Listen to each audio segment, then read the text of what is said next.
So, good morning, all of you. Today, we are going to study one of the most important hot topic of the today, public interest litigation. Public interest litigation क्या होता है? आज के time में ये एक trend बन गया है. लोग पब्लिक इंटरेस्ट लिटिगेशंस को बहुत ज़्यादा यूज़ कर रहे हैं. इसको बहुत ज़्यादा कोर्ट्स में इसको यूज़ किया जा रहा है and it is a way of becoming famous. People are using to become famous most of the time, right? So let us try to understand what is public interest litigation, what is the history behind it. Let us go into it. जो concept है public interest litigation का, ये सबसे पहले कहाँ पे आया था? ये सबसे पहले यूएसए में आया था 1960 में. यूएसए में इसको बनाया गया था लीगल रिप्रेजेंटेशंस टू अनरिप्रेजेंटेटेड ग्रुप्स और इंटरेस्ट. पब्लिक इंटरेस्ट लिटिगेशन का जो कॉन्सेप्ट है सबसे पहले कहाँ से आता है? ये यूएसए में आता है. मतलब यूएसए में सबसे पहले इस कॉन्सेप्ट को यूज़ किया गया था 1960s के आसपास. और यूएसए में पब्लिक इंटरेस्ट लिटिगेशन ये इसलिए बनाया गया था, बहुत सारे अनरिप्रेजेंटेटेड माइनॉरिटी ग्रुप्स होते थे, उनको कोई सुन नहीं पाता था, उनके लिए बनाया गया था. ये बेसिकली इसलिए लिया गया था कि जो लीगल सर्विसेज हैं वो सिग्निफिकेंट सर्विसेज ये इनसिग्निफिकेंट पॉपुलेशंस को नहीं दे पाती थी, राइट? यानी कि जो माइनॉरिटी है उनको प्रॉपर सर्विसेज नहीं मिल पाती थी. उसके चलते वो सोसाइटी में डिप्राइव फील करते थे. उनको ऐसा होता था कि उनके लिए कोई जस्टिस नहीं है, तो उनको जस्टिस देने के लिए पब्लिक इंटरेस्ट लिटिगेशंस का जो डेवलपमेंट हुआ, सबसे पहले जो वर्ड आया वो यूएसए में आया. भारत में पीआईएल एक जुडिशियल एक्टिविज्म का एक प्रोडक्ट है सुप्रीम कोर्ट का. सुप्रीम जुडिशियल एक्टिविज्म क्या होता है? जुडिशियल एक्टिविज्म का मतलब होता है कि जब सुप्रीम कोर्ट को लगता है कि अगर ये अनफेयर है, इसमें ये चीज़ नहीं होनी चाहिए, तो वो बिना किसी के मतलब केस डाले हुए खुद से भी इंटरेस्ट लेके they can take the necessary decision, right? उसको बोलते हैं जुडिशियल एक्टिविज्म. तो पीआईएल इंडिया में क्या है? ये जुडिशियल एक्टिविज्म का एक प्रोडक्ट है. इंडिया में ये सबसे पहले 1980 में आया था. Justice V R Krishna Iyer और जस्टिस पी एन भगवती इसको लेकर आए थे. भारत में सबसे पहले ये कब आता है? 1980s में आता है. वी आर कृष्णा और जस्टिस पी एन भगवती इसको लेकर आते हैं. पीआईएल को हम social action litigation, social interest litigation, class action litigation के नाम से भी जानते हैं. पीआईएल के इतने सारे नाम भी हैं. तो अभी तक हमने क्या समझ लिया है? पीआईएल बेसिकली एक कॉन्सेप्ट था जो यूएसए में आया था और यूएसए में 1960s में आया था. पीआईएल यूएसए में किस लिए बनाया गया था? Basically to represent the minority interest. Minorities को कोई वहाँ पे रिप्रेजेंट नहीं करता था, उनको कोई सुनता नहीं था वहाँ पे, इसके लिए पीआईएल बनाया था. इंडिया में पीआईएल आता है 1980s के आसपास आता है और 1980s के आसपास इसको कौन लेकर आते हैं? जस्टिस वी आर कृष्णा लेकर आते हैं और ये बेसिकली पायनियर है जो लोग लेकर आते हैं और उनके साथ जस्टिस पी एन भगवती भी. अब हम पीआईएल का मीनिंग समझते हैं और डिटेल में. पीआईएल होता क्या है? पीआईएल जो भारत में आया था, ठीक है, वो जो हमारा traditional rule of locus standi उसको रिलैक्स करने के लिए, उसको फैसिलिटेट करने के लिए आया था. इस रूल के हिसाब से क्या होता है? खाली वो ही पर्सन जिनके राइट्स इन्फ्रिंज्ड हुए हैं वो ही कोर्ट जा सकते हैं फॉर द रेमिडीज़, जबकि पीआईएल एक एक्सेप्शन है इस ट्रेडिशनल रूल का.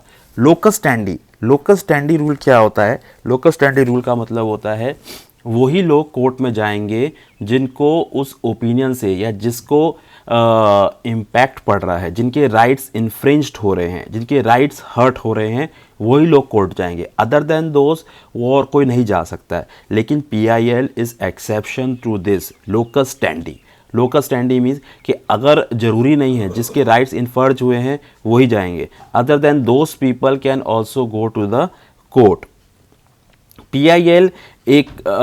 पीआईएल में कोई भी पब्लिक स्पिरिटेड सिटीजन या कोई भी ऑर्गेनाइजेशन वो कोर्ट जा सकता है अपने राइट के एनफोर्समेंट के लिए या ग्रुप ऑफ पर्सन के राइट के लिए जिनकी जो पावर्टी के चलते, इग्नोरेंस के चलते, सोशली और इकोनॉमिकली डिसएडवांटेज होने के चलते वो कोर्ट में नहीं जा पाते हैं, राइट।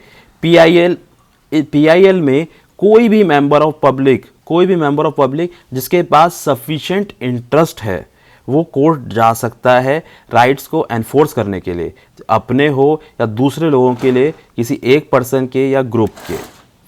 सुप्रीम कोर्ट ने पीआईएल को क्या बताया है?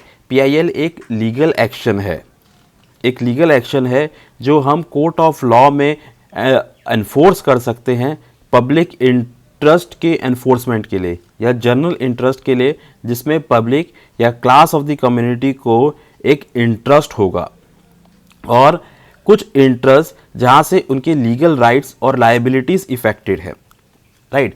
तो सुप्रीम कोर्ट ने पीआईएल को कैसे डिफाइन किया है? सुप्रीम कोर्ट पीआईएल को बोलता है ये एक लीगल एक्शन है जो कोर्ट ऑफ लॉ में इनिशिएट किया जाता है। किस लिए इनिशिएट किया जाता है? पब्लिक इंटरेस्ट के राइट्स को एनफोर्स करने के लिए, जनरल इंटरेस्ट, पब्लिक इंटरेस्ट या फिर जनरल इंटरेस्ट के राइट्स को एनफोर्स करने के लिए जिसमें कम्युनिटी का इंटरेस्ट है, राइट, और जिसमें लीगल राइट्स और लायबिलिटीज इफेक्टेड है। पीआईएल बहुत ज़रूरी है अगर हमें रूल ऑफ लॉ मेंटेन करना है, तो पीआईएल बहुत ज़रूरी है। और जो cause of justice and accelerating the pace of realisation of the constitutional objective, right, ये हमारे जस्टिस को भी एक्सेलरेट करता है, हमारे जो pace of realisation of constitutional objective, इन सबको पूरा करने में मदद करता है। In other words, real purpose of PIL क्या होता है? Vindication of the rule of law, मतलब रूल ऑफ लॉ हमारा सही है या नहीं है वो बताने में मदद करता है। Facilitating effective access to the justice to the socially and economically weaker section of the society. Socially और economically weaker section of the society है, उनको ये जस्टिस प्रोवाइड करने में मदद करता है और फंडामेंटल राइट्स को रियलाइज करने में मदद करता है। तो ये सारे इंपॉर्टेंट ऑब्जेक्टिव्स हैं। अब इनके हम फीचर्स को और डिटेल में समझते हैं कि इसके फीचर्स क्या हैं। Features of PIL, various features of PIL क्या है? पीआईएल एक स्ट्रेटेजिक आर्म है ऑफ लीगल एड, एक तरीका है लीगल एड लेने का, और इसमें हम जस्टिस लाने की कोशिश करते हैं, ख़ास तौर पे जो पुअर मासेस है, जो उसका विजिबिलिटी बहुत ज़्यादा कम है, जो बहुत ज़्यादा इग्नोर्ड हैं, मेनली उनको ये बहुत ज़्यादा हेल्प करता है।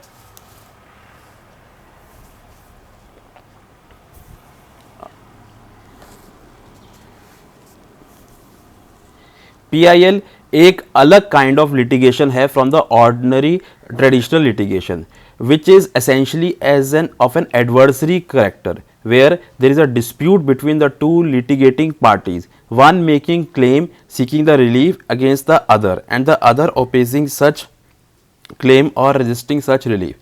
पीआईएल जो होता है वो ऑर्डिनरी लिटिगेशन से बिल्कुल ही अलग टाइप का लिटिगेशंस होता है। ऑर्डिनरी लिटिगेशंस में एटलीस्ट दो पार्टीज इन्वॉल्व होती हैं, जिसमें एक पार्टी जो है डिफेंडेंट होती है, एक रिस्पोंडेंट होती है, एक क्लेम मांग रही होती है, एक क्लेम को अवॉइड कर रही होती है, right. PIL is brought before the court of law not for the purpose of enforcing the rights of one individual against the another as happen in the case of ordinary litigation, but it is intended to promote and vindicate public interest. Main purpose क्या है? Main purpose PIL का होता है, PIL कब कहलाएगा? कि जब हम पब्लिक इंटरेस्ट को प्रमोट करने के लिए कोई एप्लीकेशन डाल रहे हैं, कोई लिटिगेशन हो रहा है, राइट। अगर कोई पर्सनल इंटरेस्ट इम्पैक्ट हुआ है, राइट, किसी जो पार्टी फाइल कर रही है, अगर उसी का इंटरेस्ट इम्पैक्ट हुआ है तो वो पीआईएल नहीं होती है। ये चीज़ हमें समझना पड़ेगा। पीआईएल उसी को बोला जाएगा जिससे पब्लिक इंटरेस्ट इम्पैक्ट हुआ है। अगला क्या होता है feature?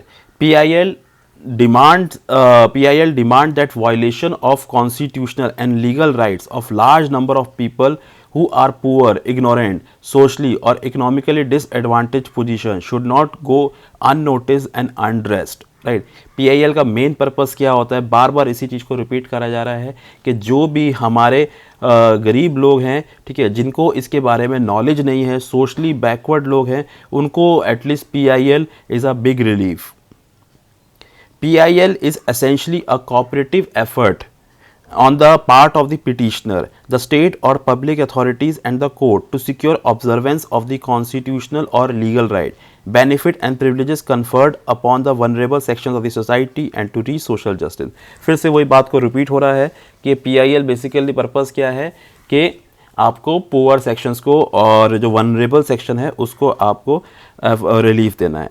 In PIL, litigation is undertaken for the purpose of readdressing public injury, enforcing public duty, protecting social, collective, diffused rights and interest or vindicating public interest. Again, same चीज़ को हम घूम फिर के उसी चीज़ को हम बार बार रिपीट कर रहे हैं.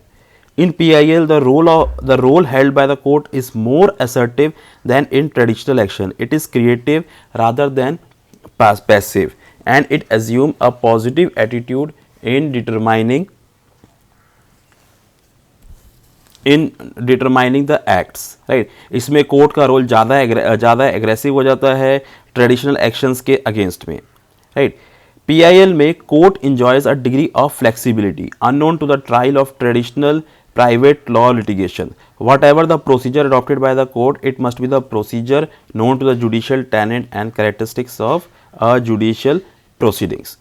In a PIL, unlike traditional dispute resolution mechanism, there is no determination on education of individual rights. अगर हम समराइज़ करेंगे कि फीचर्स को, समराइज़ में क्या निकल कर आएगा, PIL बेसिकली तब फाइल की जाएगी अगर पब्लिक इंटरेस्ट इम्पैक्ट हुआ है. PIL कब फाइल किया जाएगा? अगर सोशली इकोनॉमिकली बैकवर्ड लोग इम्पैक्ट हुए हैं. PIL कब फाइल किया जाएगा? अगर इससे एक लार्ज मासेस इम्पैक्ट हुए हैं, राइट. अब हम समझते हैं इसके स्कोप के बारे में कि इसका स्कोप कितना है. 1998 में सुप्रीम कोर्ट ने गाइडलाइंस बनाई थी, ठीक है, जो लेटर्स थे PIL के उसको एंटरटेन करने के लिए. और ये गाइडलाइंस मॉडिफाई की गई थी 2003 में भी. अकॉर्डिंग टू देम जो लेटर और पिटीशन है अंडर द फॉलोइंग कैटेगरीज, उसी को हम PIL मानेंगे. इन्हीं लेटर्स को PIL माना जाएगा. कौन सा? बॉन्डेड लेबर काम करवाया जा रहा है, बंधुआ मजदूरी. निगलेक्टेड चिल्ड्रन, कुछ चिल्ड्रन जो निगलेक्ट हो रहे हैं उसके अगेंस्ट में कोई एप्लीकेशन फाइल करी है. मिनिमम वेजेस नहीं दे रहे हैं वर्कर्स को, वर्कर्स का एक्सप्लॉयटेशंस हो रहा है, राइट. हरासमेंट हो रहा है. Petition from jail complaining of harassment, jail से हरासमेंट हो रहा है, right. For premature release and seeking release after having completed 14 years in jail, ठीक है. जेल में कैदियों को रखा हुआ है, उनको वहाँ पे हरास किया जा रहा है. 14 साल कंप्लीट हो गए, उसके बाद भी उनको रिलीज़ नहीं किया जा रहा.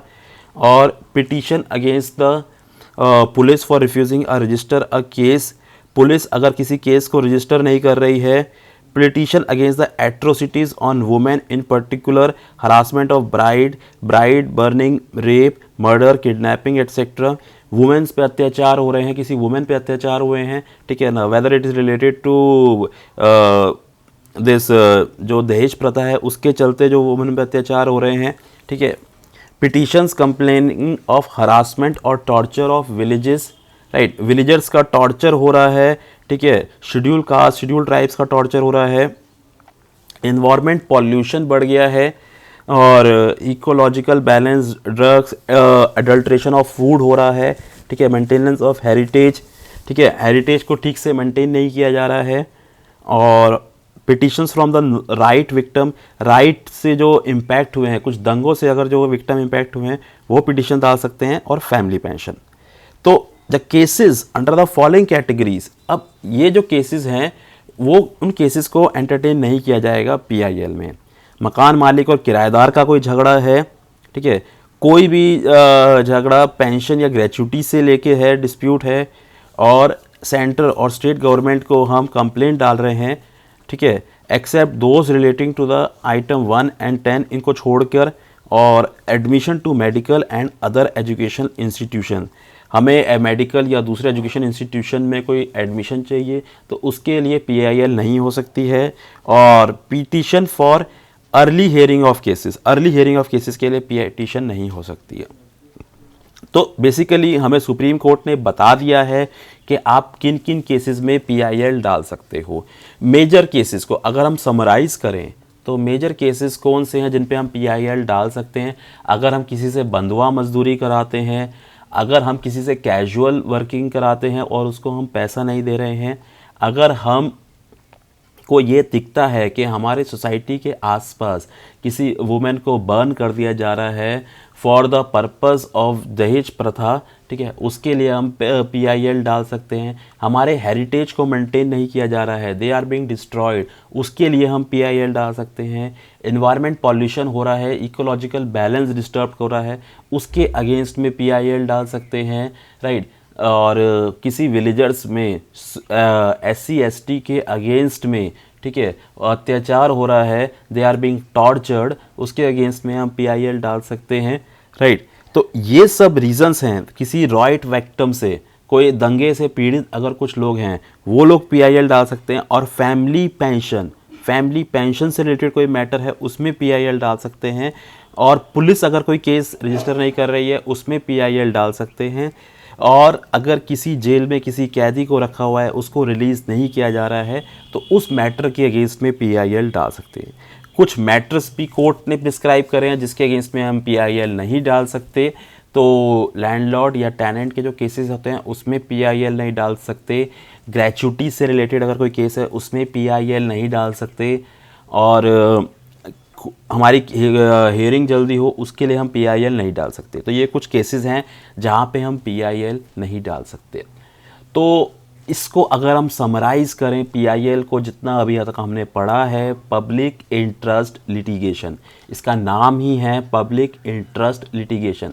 तो पब्लिक एट लार्ज का इंटरेस्ट इम्पैक्टेड होना चाहिए, तभी आप लिटिगेशन, तभी आप कोर्ट में जा सकते हो। अगर आपका इंडिविजुअल इंटरेस्ट इम्पैक्ट हो रहा है तो आप कोर्ट में नहीं जा सकते। आप जा सकते हो लेकिन वो पीआईएल की कैटेगरी में नहीं आएगा, राइट, वो ऑर्डिनरी लिटिगेशन में आएगा। पीआईएल जब जाता है तो कोर्ट को भी एक स्टेप आगे आके काम करना पड़ता है। Kind of it's a little emergent, ठीक है ना, ये इमरजेंसी हो जाती है, ये थोड़ा सा ज़्यादा अटेंशन सीक करता है कोर्ट का, राइट। तो पीआईएल और ऑर्डिनरी लिटिगेशन में ये फ़र्क होता है क्योंकि इससे पब्लिक एट लार्ज इम्पैक्ट होती है। इंडिया में ये 1980s में आया था कॉन्सेप्ट। उस समय भी इंडिया में आने का वही था जो यूएस में था जब 1960s में आया था कि इंडिया में भी माइनॉरिटीज़ के बहुत सारे राइट्स इम्पैक्ट हो रहे थे, राइट। आई होप आप सबको ये जो पीआईएल का इतना पोर्शन है, you feel interested, you understood the topic, and I will be going to make a second part of the PIL very soon. So if you like this video, please give me a like in the comment box, and if you want any clarification on PIL, please let me know. I will be very happy to resolve all your clarifications and doubt. And thank you all. Thank you. Bye all of you. Bye.